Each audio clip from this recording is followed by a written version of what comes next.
ஆத்தங்கரையோரமா இருந்த ஒரு அழகான கிராமம் தான் கிருஷ்ணாபுரம். எங்க பார்த்தாலும் பச்சை பசேல்னு வயல்வெளிகள், பெரிய பெரிய மரங்கள், மண் ரோடு பார்க்க ரொம்ப அழகா இருக்கும். மாதவையா அவனுடைய சைக்கிள்ல பால் கேனை வச்சுக்கிட்டு பால் வியாபாரத்துக்கு காலையிலேயே கிளம்பிட்டான். வழியில ஊரோட எல்லையில சின்ன குடிசையில வாழ்ந்துகிட்டு இருக்கிற சீத்தம்மா பாட்டிய பார்த்துட்டு போறதுக்காக தான் அவன் வந்திருந்தான்.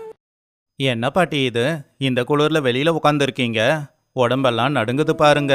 உள்ள போய் படுத்துக்கலாமே. இந்த குளிர்ல எதுக்காக நீங்க வெளியில உட்காந்துருக்கீங்க? என்னப்பா பண்ண சொல்ற மாதவா? வீட்டுல விளக்கேத்தி வைக்க எண்ணெய் இல்லப்பா. உள்ள இருட்டுல தனியா இருக்க ரொம்ப பயமா இருந்துச்சு. அதனாலதான் இப்படி வெளியில வந்து திண்ணையில உக்காந்துக்கிட்டு இருக்க. குளிரு உண்மையிலேயே தாங்க முடியலதான். ஆனா என்ன பண்றது, உள்ள இருட்டுல உக்கார தைரியம் இல்லையே. கண்ணை மூடி படுத்தாலும் தூக்க வர மாட்டேங்குதுப்பா. கண்ணை மூடுனா போதும், ஏதேதோ கெட்ட கனவெல்லாம் வந்துகிட்டு இருக்குப்பா. ஐயோ, அப்படியா பாட்டி? அதெல்லாம் சரி. இன்னைக்கு காலையில பால் குடிச்சிங்களா?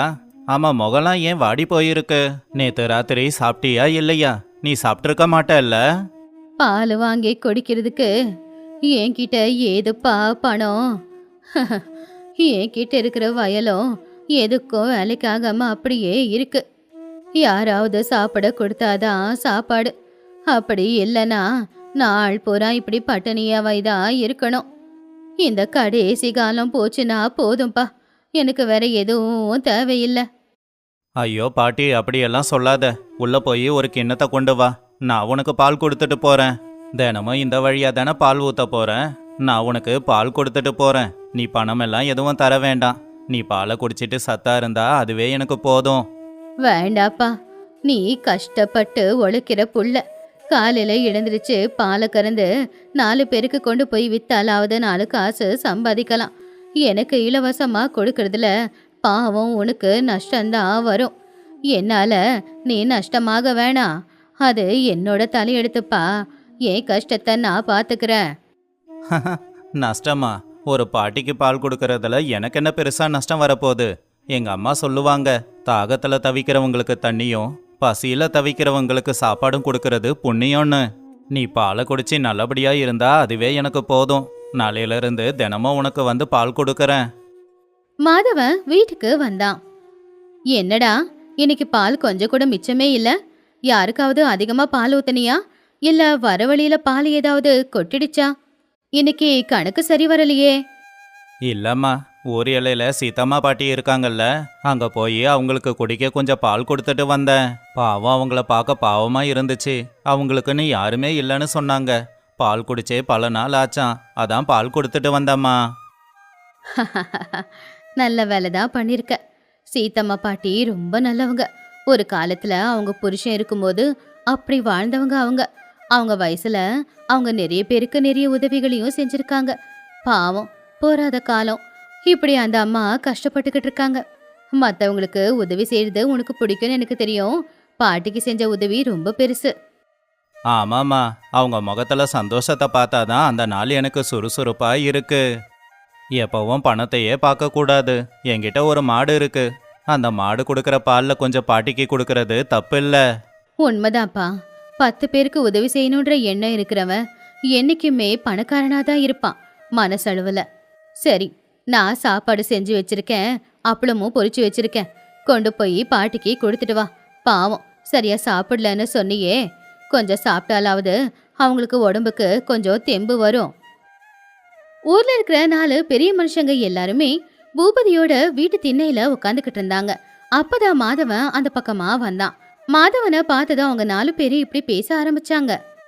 ஏன்பா நாராயணா, விஷயம் தெரியுமா?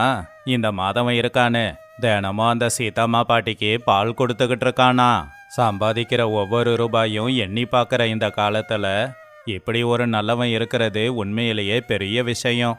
அந்த பாட்டிக்கு இவன் சொந்தக்காரன் கூட கிடையாது. ஆமா கோட்டையா, மாதவன் ரொம்ப கஷ்டப்பட்டு உழைக்கிறவன். எவ்வளவு கஷ்டப்பட்டு உழைக்கிறானோ அவ்வளவு நல்ல குணமும் அவன்கிட்ட இருக்கு. ராஜம்மா எப்பவும் சொல்லுவாங்க, அவன் கொடுக்குற பால் அவ்வளவு சுத்தமா இருக்குமா. தண்ணி ஒரு சொட்டு கூட கலக்க மாட்டானா.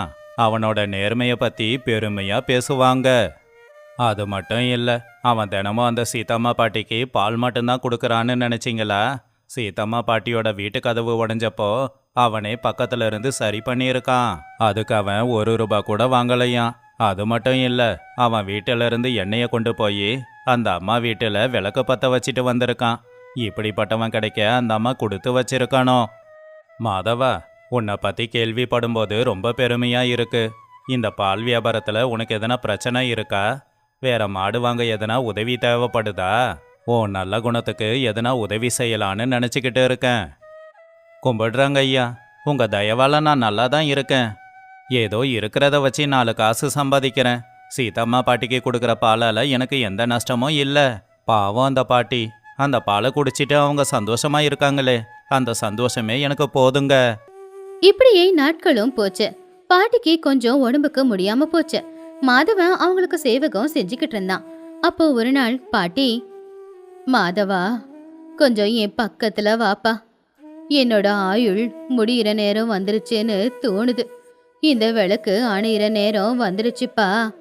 நான் இந்த உலகத்தை விட்டு போறதுக்கு முன்னாடி உனக்கு ஒரு விஷயத்த சொல்லியாகணும். நீ எனக்கு இத்தனை நாளா செஞ்ச சேவையே இந்த ஜன்மத்துக்கு போதும்பா. என் பிள்ளைங்க கூட என்னை இப்படி பார்த்துக்கிட்டதே இல்லை. பாட்டி, உனக்கு ஒன்றும் ஆகாது. நான் பட்டணத்துக்கு போய் டாக்டரை பார்த்து மருந்து வாங்கிட்டு வந்திருக்கேன். கூடவே இந்த பாலையும் கொண்டு வந்திருக்கேன். நீ மருந்து சாப்பிட்டு இந்த பாலை குடி. நான் உன்னோட பேர மாதிரி எங்கேயும் போக மாட்டேன். இல்லப்பா, முதல்ல நான் சொல்றத கேளு. என்கிட்ட ஒரு பத்திரம் இருக்கு. இது எங்க தாத்தா காலத்துல வாங்கின பூமி பத்திரம். அந்த பூமி மலைக்கு கீழே தான் இருக்கு. எல்லாரும் அது வேலைக்காகாத பூமின்னு சொல்லுவாங்க. ஏன்னா அங்க ஒரே பாறாங்கல்லா தான் இருக்கும். ஆனா அந்த பூமிக்கு கீழே தான்ப்பா நல்ல தண்ணியோட ஊத்து இருக்கு. அந்த விஷயம் எங்க தாத்தாவுக்கு மட்டும்தான் தெரியும். அந்த பூமிய நான் உன் பேருக்கு எழுதி வச்சிருக்கேன்ப்பா. வேண்டாம் பாட்டி, நான் உனக்கு உதவி செஞ்சது என்னோட சந்தோஷத்துக்காக தான். உங்ககிட்ட இருக்கிற சொத்துக்காக இல்லை. அந்த வயல் அப்படியே இருக்கட்டும், எனக்கு அது தேவையில்லை. பைத்தியக்காரா, எனக்குன்னு வேற யார் இருக்காங்கடா? என் கூட இருந்தவங்க எல்லாருமே போய் சேர்ந்துட்டாங்களே. இந்த இடத்த பேராசை பிடிச்சவங்க யாராவது எடுத்துப்பாங்க. ஆனா அந்த இடம் உன்கிட்ட இருந்துச்சுன்னா நீ அதுல விவசாயம் செஞ்சு வர வருமானத்துல என்ன பார்த்துக்கிட்ட மாதிரி இன்னும் 4 பேரை பார்த்துப்ப அப்படிங்கிற நம்பிக்கை எனக்கு இருக்கு. இது என்னோட கடைசி ஆசை. உனக்கு அந்த இடத்த நான் கொடுக்கறேன். சரி பாட்டி, உன் பேச்சை நான் கேட்கறேன், உன் பேச்சை நான் மதிக்கிறேன். ஆனா நீ நல்லா இருக்கணும், சீக்கிரமா குணமாகணும். சீதம்மா பாட்டி இறந்து போனதுக்கு அப்புறமா மாதவையா அந்த பத்திரத்தை எடுத்துக்கிட்டு ஒரு பெரிய மனுஷங்க கிட்ட கொண்டு போய் கொடுத்தான். என்ன மாதவா, என்ன பத்திரம் இது? சீதாம்மா உன் பேரில் வயல் எழுதி வச்சிருக்காங்களா? அந்த அம்மாவுக்கு வயல் இருக்கிறது நிறைய பேருக்கு தெரியாது. ஆமாங்க ஐயா, சாகிறதுக்கு முன்னாடி என்னை கூப்பிட்டு இந்த பத்திரத்தை கொடுத்தாங்க. இந்த பத்திரம் செல்லுபடியாகுமான்னு பாருங்க. நம்பிக்கையோடு கொடுத்தது நல்லபடியாக பார்த்துக்கணும். டே மாதவா, இது சாதாரண நிலம் கிடையாது. 10 ஏக்கர்ல பச்சை பசேல்னு இருக்கிற மண்ணு.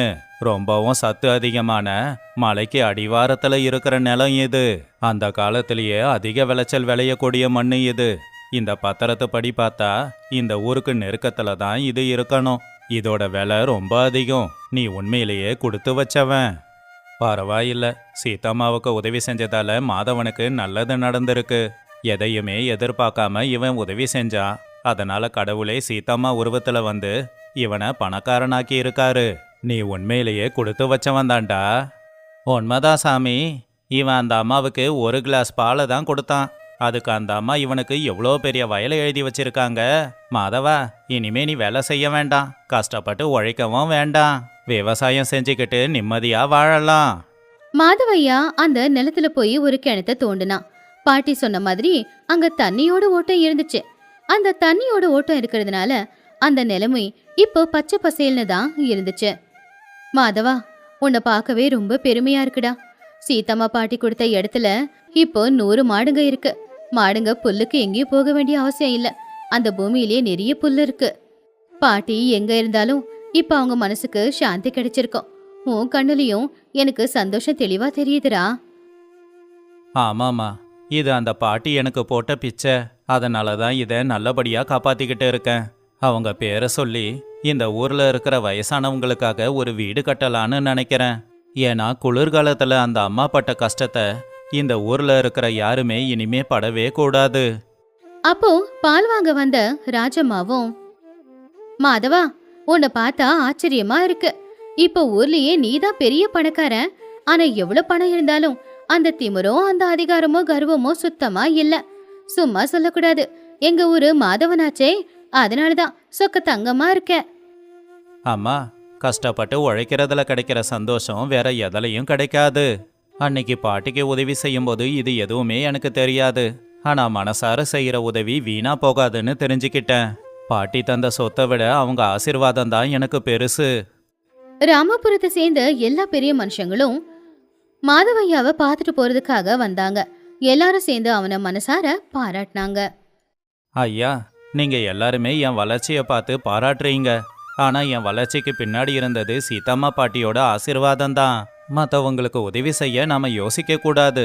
அதிகமா செய்யலனாலும் நம்மளால முடிஞ்ச அளவுக்கு உதவி செய்யணும். என்னாலும் இல்லாம மனசார செய்யற உதவி எப்பவுமே வீணா போகாது. கடவுள் நமக்கு நிச்சயம் அதுக்கு அதிக பலனை கொடுப்பான். சரியா சொன்ன மாதவா. ஆனா ஆபத்துல இருக்கிற எல்லாரையும் பார்த்துக்கணும்னு எல்லாருக்குமே தோணாது. ஆனா அது உனக்கு தோணி இருக்கு. அதனாலதான் நீ இன்னைக்கு முன்னேறி இருக்க.